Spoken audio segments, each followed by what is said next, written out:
And so moving on now, we're going to be speaking to Faisal El Hassan, who is the director of 421.online, which is bringing Palestinian cinema here to the UAE and Abu Dhabi. Hi, Faisal. Hello, Enas and Farah. Thank you for having me on the show. Thank you so much for joining us.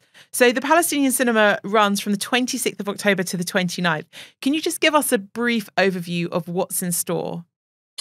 We partnered with our friends at Cinema Aqil and Real Palestine to showcase Palestinian films and shed light on narratives of Palestinian resilience and everyday life through different lenses from Palestinian filmmakers worldwide.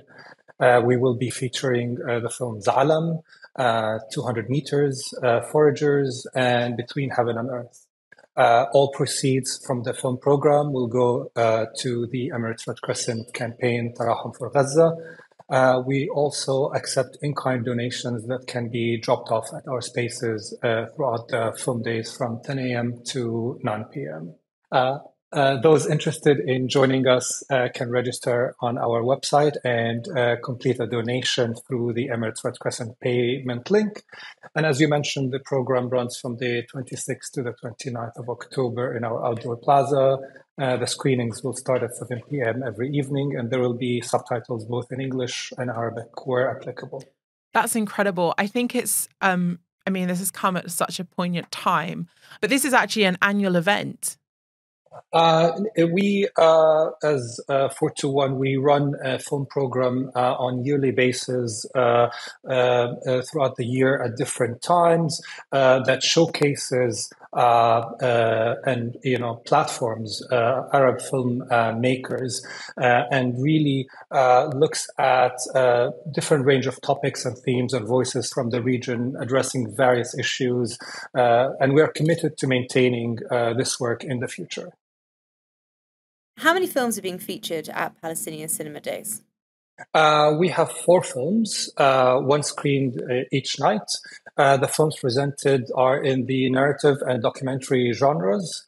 All are feature-length films that have won awards and have been screened at leading international film festivals. We also wanted to make sure that every film we present was made by a Palestinian filmmaker and was not just filmed and produced in Palestine.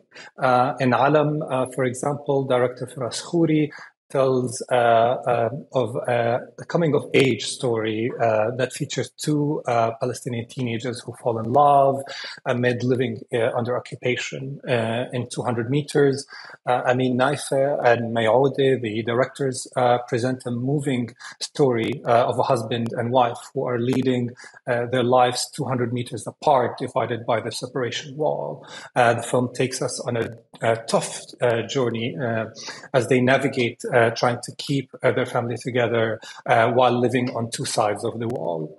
Foragers by Jumana Manna is an experimental documentary film that sheds light on the impact of Israeli nature protection laws that prevent Palestinians from foraging native plants. The film presents a nuanced perspective of the relationships around Palestinian culture, identity, and agriculture.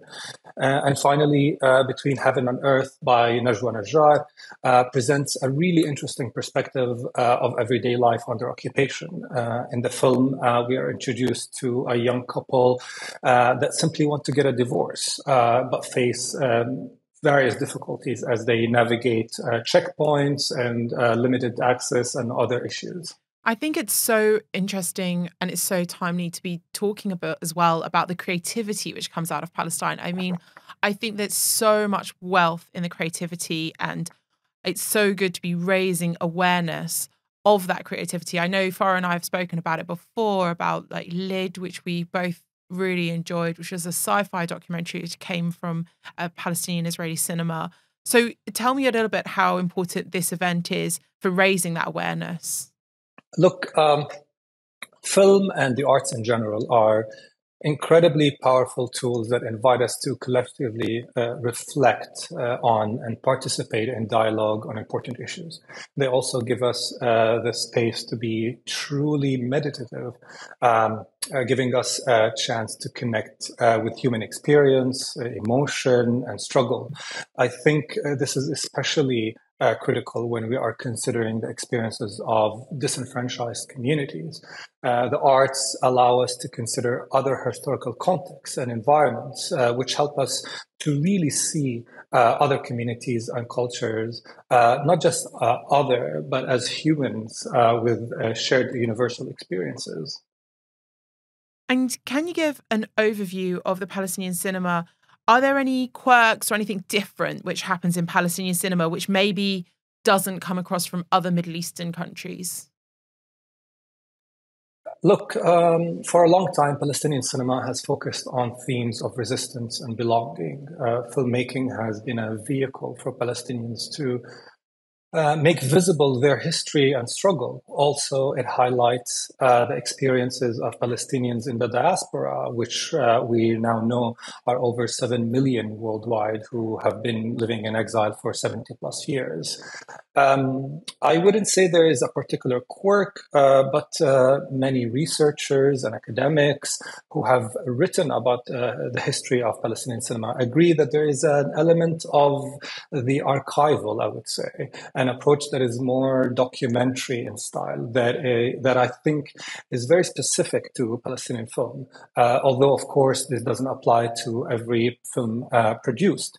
Archival documentation, like newspaper clippings, family photographs, certificates, marriage licenses, and so on, are the foundation of Palestinian memory. They are used to represent a collective identity which has been experiencing the threat of extinction since 1948. I think this was born out of the necessity to make the Palestinian struggle visible, which has been very often silenced or made hidden. What I can also say that it sets it apart from other cinematic traditions across the region is that it really reimagines the documentary genre by crossing it with magical realism. Contemporary Palestinian cinema also takes on a more surreal aesthetic, let's say. The filmmakers kind of weave together historical context with absurd, dreamlike storytelling. I think filmmakers often combine these different ways to portray the complexities of the people's experiences, both within the Palestinian territories and in the diaspora. If I was to go just slightly off of what we have written down, and I was to ask you which of the films is a not to be missed, what would you say? I think it's very difficult to single out one of them. I am sure if you come and join us for the 4 film screenings, you would see that each one presents a really important perspective and a story. But if I had to deep dive into one film, let's say, I am particularly interested in stories of land and agriculture, and Foragers by Jumana Manna sheds light on agriculture policies in the occupied territories. The film mixes documentary-style scenes with the director's family members and interviews with strangers, and mixes that with reenactments of real-life events to reveal the impact of these policies that were started back in the year 2000 by the Israeli government. These policies prevent Palestinians from foraging wild crops and plants like akub and zatar, which we find out during the film are central to Palestinian heritage. These plants have been foraged for generations by Palestinian families, were passed down, becoming really integral to Palestinian culture and food. The film presents a really multi-layered picture of how these policies have alienated Palestinians from their land and the negative impact on Palestinian collective well-being. It contrasts modern conservative efforts with indigenous Palestinian knowledge around food and agriculture. It's a really fascinating film, and I really invite everyone to come and see it. So we're interested to know what urged you to launch Palestinian Cinema Days, and kind of if you could talk to us a little bit about that at the moment. Well, Farah, it goes without saying that we're really devastated by the ongoing crisis in Gaza and the horrifying footage that we're seeing on our screens.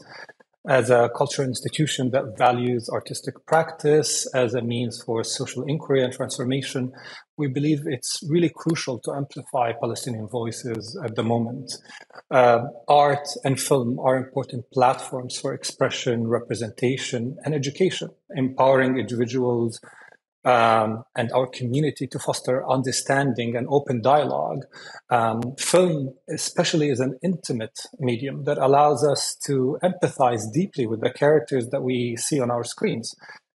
It's important for us to remind the world that Palestinians are people, not just numbers in logbooks or Instagram posts. Every day over the past 2 weeks on the news, we hear statistics of how many people died, the harrowing devastation Palestinians are experiencing. We get reports on how many people are taking shelter in schools, mosques, and churches, and how many are in the morgue. But we forget that Palestinians are people. They come from diverse walks of life. With dreams, aspirations, personal experiences, and stories. They have hobbies, likes, dislikes. They fall in love. They have high school crushes. They get married and get divorced. They start families. They struggle with daily life. They lead full lives that aren't captured in these numbers and data. We also have to remember that not only are they people with complexities and full life experiences, but they also do that while living under occupation in the West Bank and a siege in Gaza. Through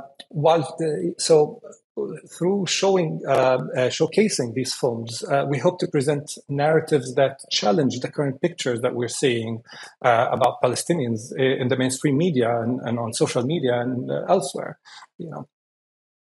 I think that's such a powerful answer, Faisal. And I think it's something that I think all journalists at the moment, especially here at the National, we're really trying to make sure that people don't just become numbers. And I think that's something that will resonate with everybody here. Exactly. They're humans. They're not numbers. And we just need to keep reminding ourselves and reminding the people around us that, this is the reality.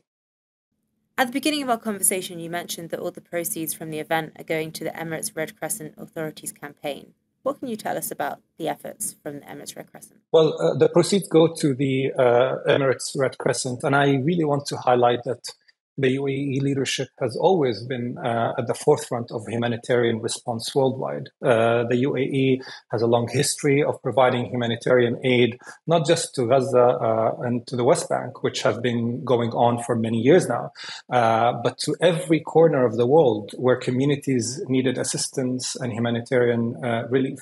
I'm also really proud to be part of a community here in the UAE where nationals and residents alike have a contagious, generous spirit. The past weekend, the 421 team and I volunteered at the Emirates Red Crescent packing facility at ADNEC.